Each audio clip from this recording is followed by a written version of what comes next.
Hey, we thank you for hopping aboard this edition of Birds Weekly. It is brought to you by the Inside the Birds Network. For my good friend and colleague, Ray Didinger, I'm Derrick Gunn. The Eagles, of course, are enjoying their bye week after an impressive payback win over the New York Giants. And so now, Ray and I decided we're going to take a little time and kind of survey the landscape in the NFC. We'll start with the NFC East and then take a look at some of the potential powers of the NFC and give our opinion. So, Ray, we as we sit here now, I think we both firmly believe that the Eagles are going to win the NFC East. There's no question about that. But, you know, the Eagles still have one game coming up against the Dallas Cowboys down there. They still have two games to play against the Washington Commanders. And let's start with Dallas, Ray, because that's an interesting team. It's a team that defensively can't stop anybody. They're 31st in the league in defense. But offensively, they're an enigma because when they go on the road, they don't seem to score much, although overall they're averaging 30 points a game. But at home, which is where the Eagles have to go a few weeks, they're averaging 41 points a game at home. And Dak Prescott appears to be having maybe an MVP-type season. Would you agree? Very much so. I mean, this is – everybody has said, and I kind of agree with them, this is his best year. And he's had some good ones. I know what Philadelphia's opinion of Dak Prescott is. But that aside, if you just look at the raw numbers and you see the way he's playing, yeah, this probably is his best year. And there's no question that he and that offense are carrying that team right now. I mean, you said it. I mean, they can't stop anybody. I mean, they've already given up over 200 points. And they're and on the road, the offense has been a little up and down, but at home it's been dynamic. Yeah. And that's where the Eagles, when they face them in a couple of weeks, they're going to have to go and play them in Dallas, and nobody's been able to stop that offense there. So, yeah, I mean, they're offensively they're really a scary team right now. Now, it's rare that a team like that's all offense and no defense makes the playoffs, or if they do, that they go very far in the playoffs. I mean, you know, you need defense to win in the postseason. So I don't see the Cowboys as a long-term threat, but the fact is, given some of the issues the Eagles have had in their secondary, and we've certainly seen that in the first half of the season, that for this Eagles team to go down there and play the Cowboys in Jerry World, the way they're playing this season, that remains a scary proposition. Mm-hmm. When you look at their wide receiver tandem of CeeDee Lamb, who's finally back, along with George Pickens, who they got from Pittsburgh, would you consider them part of the upper echelon of receiving duos in the NFL? Oh, yeah. Oh, yeah. I mean, you would certainly say Chase and Higgins in Cincinnati are a great pair. Obviously, in Philadelphia, Brown and Smith are an elite pair of receivers.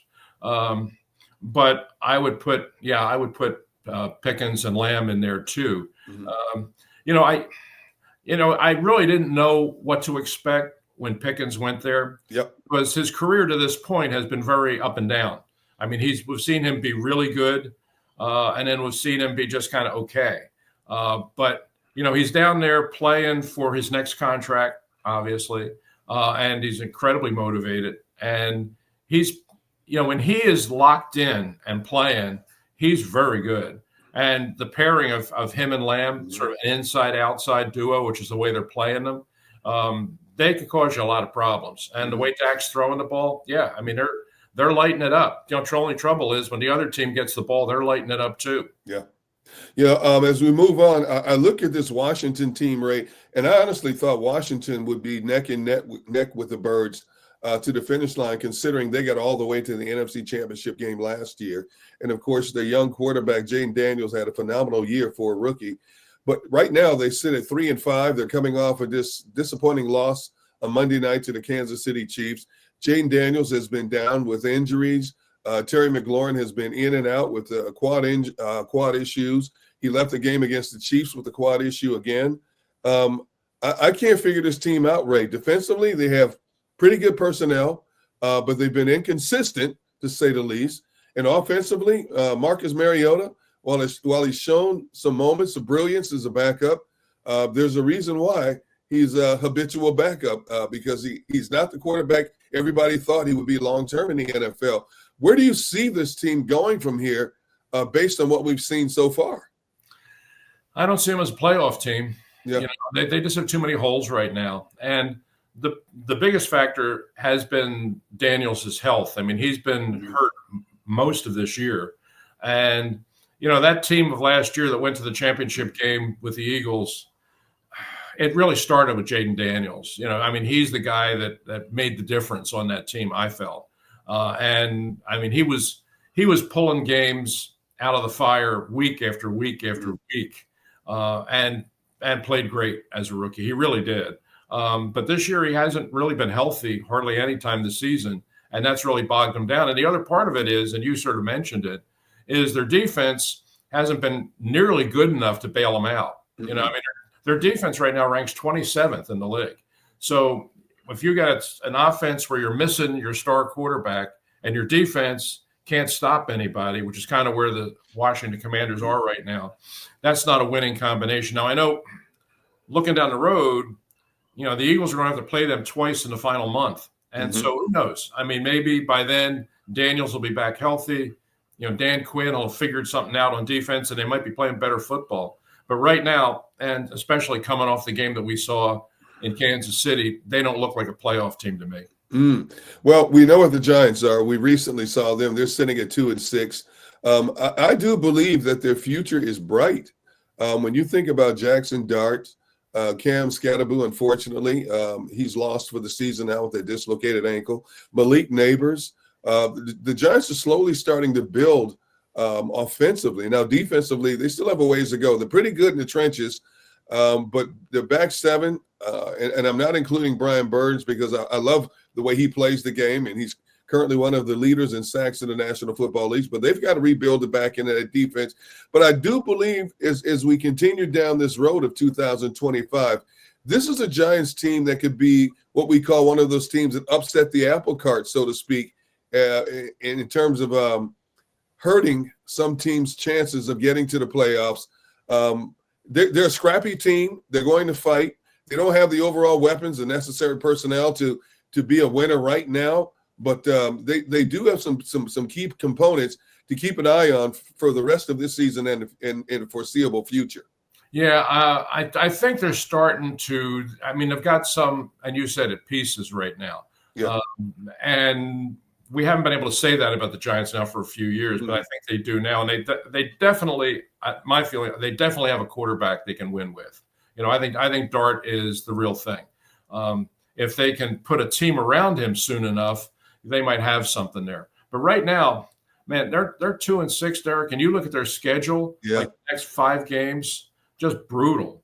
And they're not going to have Neighbors, and they're not going to have Scatterboo, and I just don't know if they're going to win any of those games. And if they drop to 2-10, you know, what do they have to play for? You know, that's the thing. I mean, if they had a few games, if the schedule gave them half a chance over the next 4 or 5 weeks, they might be able to get themselves in a position where they could be a spoiler. Yeah. They're not going to make the playoffs. We know that. But they could be problematic in December for teams that are fighting for the playoffs.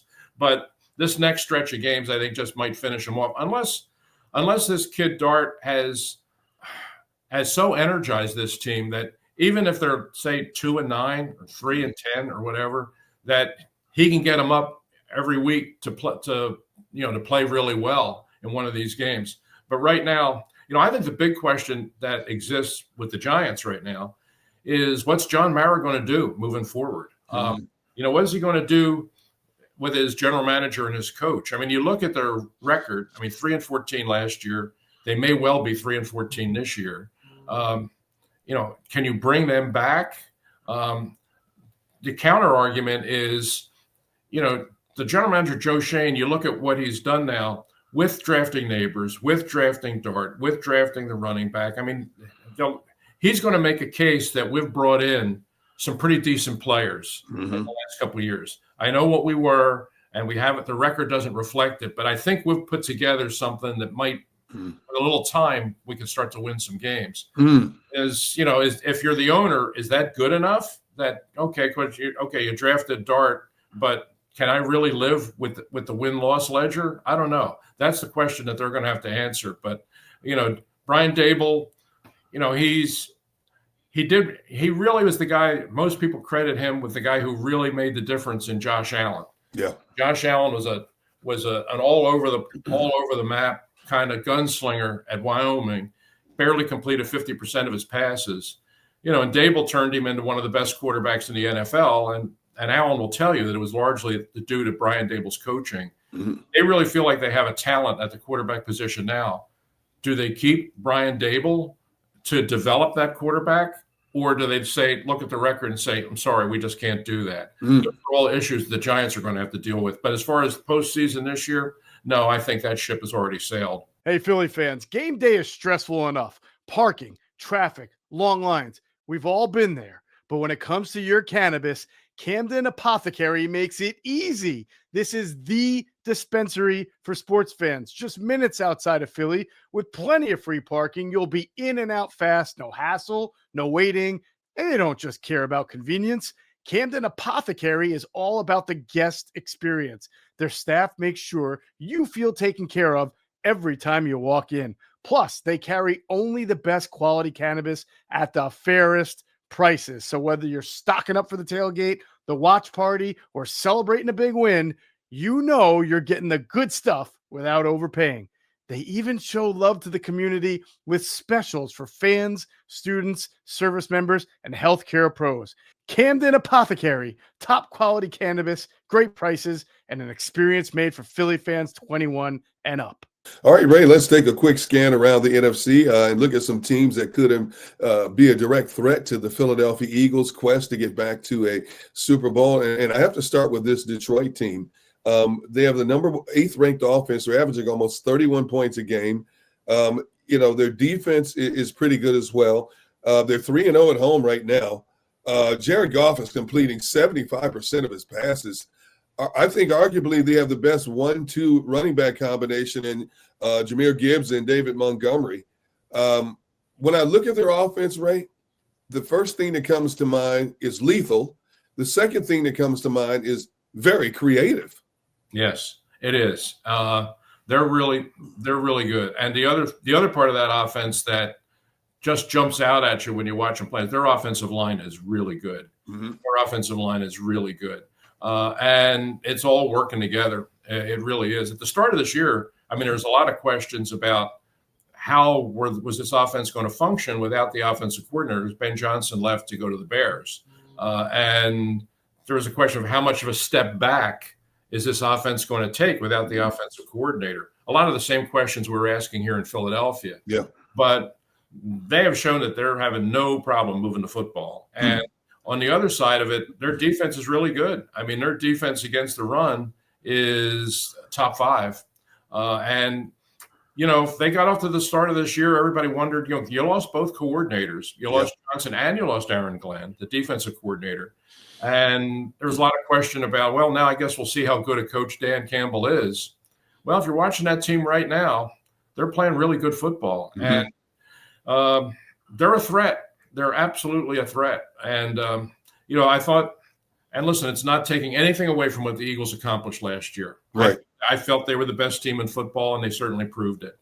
But let's face it, you and I both I talked about it last year. The Eagles got a big break when the Lions got knocked off in the playoffs. Yes. NFC Championship game that the Eagles were able to play it right here at the Link, as opposed to having to play the Lions in Detroit. Now, the Eagles may have beaten them out there because the way the Eagles were playing, but it would have been a tough game.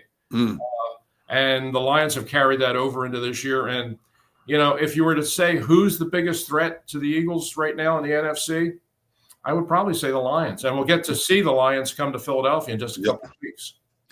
Green Bay, interesting team to say the least. They are the youngest roster in the National Football League. They currently have the best record in the NFL, or should I say in the NFC, with only one loss and one tie. Jordan Love has really seemed to come into his own. Their offense and defense are both ranked in the top 10. When you look at contenders, Ray, every contender seems to have a number 1 receiver.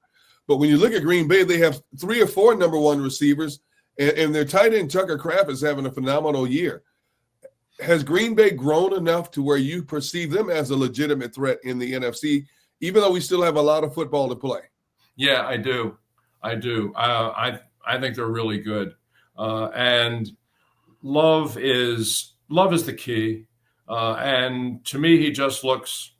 You know, he does, when you watch him play now, he doesn't look like a young quarterback. Now he looks like a real veteran. You know, he just looks really settled in the pocket. He sees the field really well, and you're right. Kraft is a really good young tight end. Mm-hmm. What is it with South Dakota State I know. tight ends? I mean, if you're looking in the draft, if you're looking for a tight end, yeah, you could do worse than stop into South Dakota State because just with the Eagles, I mean, the best tight end that's ever played for the Eagles, in my opinion, is Pete Retzlaff back in the 60s. He was from South Dakota State. Dallas Goedert, obviously, playing now and playing really well, South Dakota State. And this kid, South Dakota State, I mean, nobody's going to say that they're a national power as a football team because they never have been. But they certainly have a way of turning out tight ends. Mm-hmm. Man, Tampa Bay, a team the Eagles are already beaten, but Tampa Bay sitting at 6-2. Baker Mayfield arguably is playing his best football right now. Unfortunately, they lost future Hall of Famer Mike Evans with a broken collarbone, but their defense has 25 QB sacks right now. How do you perceive Tampa Bay moving forward? I think it's really going to Baker Mayfield's playing great. You know, we're talking about MVPs. Yeah. I mean, you got right in the NFC right now. I mean, there's a lot of quarterbacks that are right in that discussion. Baker, you know, we've already mentioned a couple of them, but Baker Mayfield's got to be in that discussion too. Dak Prescott has to be there. I definitely think Goff has to be there. Yeah. Matthew Stafford has to be there. Yeah. I mean, there are a lot of quarterbacks in the NFC that are playing and have to be in that MVP conversation.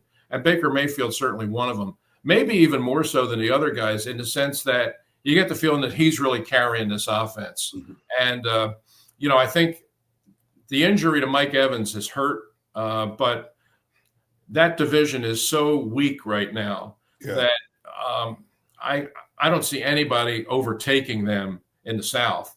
And, you know, when they get to the postseason, if they get all their parts back healthy, if Baker Mayfield has his complement of receivers, they're going to be a tough out. They really will be. Seattle's a team that not many people talk about, but they're at 5-2. They're averaging almost 28 points a game. Sam Darnold goes from a phenomenal regular season in Minnesota to another outstanding season so far up in Seattle. He's completing over 68% of his passes. He's only been sacked 9 times. And Ray, defensively, they had to rebuild that defense, but they're playing fast and furious football, and man, can that defense hit. Yeah, that's when you watch them play. That's the thing that jumps out at you is that defensively they are really fast and they're really physical. And on the offensive side, it really is Sam Darnold. I mean, you know, we saw what he did in Minnesota. I mean, he went to Minnesota and people thought it was a revelation. They played so much better than he did with the Jets. And, you know, Minnesota just made the decision, well, you know, we can let him go. And now look where Minnesota is in the quarterback position. But Darnold has gone on to Seattle, and he's thrived. Now, the only question with him is, can he – they'll get to the postseason. They're clearly headed for the postseason. Can Darnold play in the postseason? You know, we saw what he did last year in Minnesota in the regular season. Yeah. I mean, he put up numbers very much like the numbers he's putting up now. But then he got into the postseason, he got into big games, and he reverted to being the New York Sam Darnold. Let's see if this year, when he gets to the postseason, in a different team, in a different situation, if he plays better, they're going to need that. But right now, yeah, I mean, they're clearly on their way to the postseason. And finally, Ray, the Rams sitting at 5-2. They have the number 6 offense in the NFL right now. Matthew Stafford, lights out right now. 17 touchdowns, only 2 interceptions. Of course, when you're throwing to the array of weapons he's throwing to, it makes your job a lot easier. I think their only Achilles heel could be, while their defense is very fast, it's a smaller defense, and I think a little bit more physical team can wear them down. Hey, I still like a good night out, but I'm not always in the mood to drink, and that's why I looked for a great alternative, and I found one. It's called Soul's Out of Office Gummies. You get the same light, happy buzz, but you don't have the hangover. There's no sugar, and you don't get that awkward feeling the next morning. They help me unwind and ease into my evening without the alcohol or the next day fog. Soul is a wellness brand that believes feeling good should be fun and easy. Soul specializes in delicious hemp-derived THC and CBD products designed to boost your mood and help you unwind. Their best-selling out-of-office gummies were designed to provide a mild, relaxing buzz, boost your mood, and enhance your creativity and relaxation. With 5 different strengths, you can tailor the dose to fit your vibe. From a gentle 1.5 milligram microdose to their newest 15 milligram gummy for a more elevated experience. They've also got a variety of products specifically designed to help you get a better night's rest, including Soul's top-selling sleep gummy, a fan favorite for deep, restorative sleep. So bring on the good vibes and treat yourself to Soul today. Right now, Soul is offering our audience 30% off your entire order. So go to getsoul.com and use the code BIRDS, BIRDS. That's getsoul.com, promo code BIRDS for 30% off. Yeah, I think that's a legitimate question, is how will that defense hold up? But Matthew Stafford is playing as good a football as he's played in his whole career, and maybe the best. I mean, people haven't really talked about the numbers that he's putting up, but they're pretty amazing. And he has great receivers, but he and Sean McVay have found that sweet spot in the coach-quarterback relationship where they both know exactly what they want to do week to week in terms of game plan and in-game decision-making. And they're a dangerous team. I look at, the Eagles and the Rams have played a lot now the last couple of years. Mm-hmm. And the game last year in Los Angeles, not so much. That was the game when Saquon Barkley ran all over him. Yeah. But the playoff game here in Philadelphia went right down to the wire.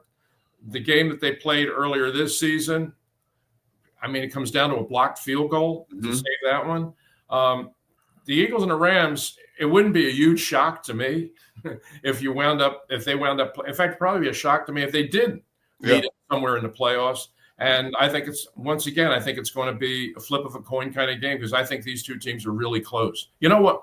I read an article today that coming off the game, Washington's game against Kansas City, projecting that the writers said, I have a feeling we're headed back to another Kansas City Eagles Super Bowl. Ooh.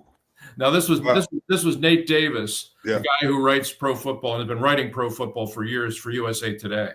But he was sort of laying it out there that, Chiefs and the Eagles both had their issues, and there was this little while there that they didn't look like they had it all together. But it looks like they're getting it together now, just in time to make that big run through the second half, and saying that how rare it is that you see the same two teams meet in 3 different Super Bowls. Yeah. It's only happened once before, and that was Dallas-Pittsburgh. But that was over a span of 20 years. Mm-hmm.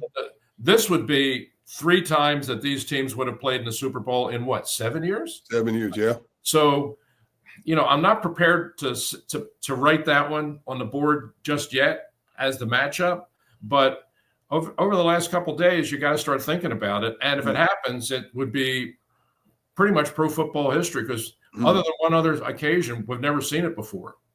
Wow. Eagles, Lions, Packers, Bucks, Rams. Oh, my. It should be a fast and furious race to the finish line, and I can't wait to see how it all plays itself out. It's going to be fun. That is for sure.